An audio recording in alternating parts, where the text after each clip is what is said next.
ಕ್ಷುಲ್ಲಕ ಕಾರಣಕ್ಕೆ ಜಗಳ, ಹಿಂದೂ ಸಂಘಟನೆಗಳ ಪ್ರತಿಭಟನೆ, ವಿದ್ಯಾರ್ಥಿಯ ಹತ್ಯೆಯಾಗಿದೆ, ಶಿವಮೊಗ್ಗ ತಲ್ಲಣಗೊಂಡಿದೆ, ಕೊಲೆ ಮಾಡಿದವರು ಮಾದಕ ದ್ರವ್ಯ ಸೇವಿಸಿ ದಾಳಿ ಶಂಕೆ, ಘಟನೆಗೆ ಸಂಬಂಧಪಟ್ಟ 7 ಅಪ್ರಾಪ್ತರನ್ನು ವಶಕ್ಕೆ ಪಡೆದುಕೊಂಡಿದ್ದಾರೆ ಪೊಲೀಸರು.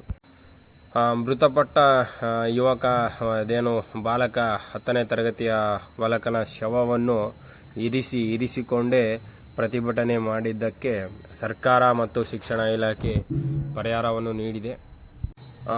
ಶಿವಮೊಗ್ಗ ಜಿಲ್ಲೆಯ ಡಿಸಿ ನಡವಳಿಕೆಗೆ ಮಾಜಿ ಡಿಸಿಎಂ ಈಶ್ವರಪ್ಪ ಆಕ್ರೋಶವನ್ನು ವ್ಯಕ್ತಪಡಿಸಿದ್ದಾರೆ. ಇನ್ನೇನು ನಮ್ಮ ಮುಖ್ಯಮಂತ್ರಿ ಅವರಿಗೆ ಈ ಒಂದು ಸುದ್ದಿ ತಿಳಿದಾಗ, ಅವರಿಗೆ ಮುಟ್ಟಿದಾಗ ಬಹಳ ತೀವ್ರವಾದ ತನಿಖೆಯನ್ನು ನಡೆಸಲಾಗಿದೆ. ಈ ದುಷ್ಕೃತ್ಯ ಎಸಗಿದ ಎಲ್ಲರನ್ನೂ ಈಗಾಗಲೇ ಬಂಧಿಸಲಾಗಿದೆ ಎಂದು ನಮ್ಮ ಸಿಎಂ ಸಿದ್ದರಾಮಯ್ಯನವರು ಹೇಳಿದ್ದಾರೆ. ನಮ್ಮ ಸಿದ್ದರಾಮಯ್ಯನವರು ನಿಷ್ಪಕ್ಷಪಾತ ತನಿಖೆ ನಡೆಸಿ ಗರಿಷ್ಠ ಶಿಕ್ಷೆಯಾಗುವಂತೆ ಅಪರಾಧಿಗಳಿಗೆ ನೋಡಿಕೊಳ್ಳುವ ವಾಗ್ದಾನವನ್ನು ಕೂಡ ಆ ನೊಂದ ಕುಟುಂಬಕ್ಕೆ, ಮೃತಪಟ್ಟ ಬಾಲಕನ ಕುಟುಂಬಕ್ಕೆ ಈ ವೇಳೆ ನೀಡುತ್ತಿದ್ದೇನೆ ಎಂದು ಮಾತನಾಡಿದ್ದಾರೆ ಸಿಎಂ ಸಿದ್ದರಾಮಯ್ಯನವರು. ಶಿವಮೊಗ್ಗದಲ್ಲಿ ಈ ಒಂದು ಸುದ್ದಿಯ ಬಗ್ಗೆ ನಾವು ಪೂರ್ತಿ ತಿಳಿದಾಗ, ಶಿವಮೊಗ್ಗದಲ್ಲಿ ಮುಸ್ಲಿಂ ಅಪ್ರಾಪ್ತರ ತಂಡ ಒಂದು SSLC ಹುಡುಗ ಈಗೇನು ಮೃತಪಟ್ಟಿದ್ದಾನಲ್ಲ, ಈ ಹುಡುಗನ ಓದುತ್ತಿದ್ದ ವಿದ್ಯಾರ್ಥಿಯನ್ನು ಹತ್ಯೆ ಮಾಡಿದ್ದ SSLC ಓದುತ್ತಿದ್ದ ವಿದ್ಯಾರ್ಥಿಯನ್ನು ಹತ್ಯೆ ಮಾಡಿದೆ.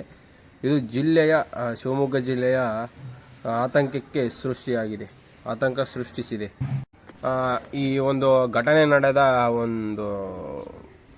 ನಡೆದ ಸ್ಥಳ ವಿವರ ಹೇಳಬೇಕೆಂದರೆ, ನಗರದ ಬೈಪಾಸ್ ರಸ್ತೆಯ ಮಗ್ಗುಲಲ್ಲಿ ಇರುವ ಊರುಗಡೂರಿನ ಸುಳೆಬೈಲು ಕನ್ನಡ ಶಾಲೆ ಎದುರು ಅಪ್ರಾಪ್ತ ವಿದ್ಯಾರ್ಥಿ ಕೊಲೆ ನಡೆದಿದೆ. ಸ್ಥಳೀಯರು ಹಾಗೂ ಹಿರಿಯ ಹಿಂದೂಪರ ಸಂಘಟನೆಗಳ ತೀವ್ರ ಪ್ರತಿಭಟನೆಯ ಬಳಿಕ ಹತ್ಯೆಯಾದ ವಿದ್ಯಾರ್ಥಿ ಮನೆಗೆ ಭೇಟಿ ನೀಡಿದ್ದ ಜಿಲ್ಲಾಧಿಕಾರಿ ಪ್ರಭುಲಿಂಗ ಕವಳಿಕಟ್ಟಿ ಮೃತ ವಿದ್ಯಾರ್ಥಿ ಕುಟುಂಬಕ್ಕೆ 15 ಲಕ್ಷ ರೂಪಾಯಿ ಪರಿಹಾರ ಘೋಷಣೆ ಮಾಡಿದ್ದಾರೆ.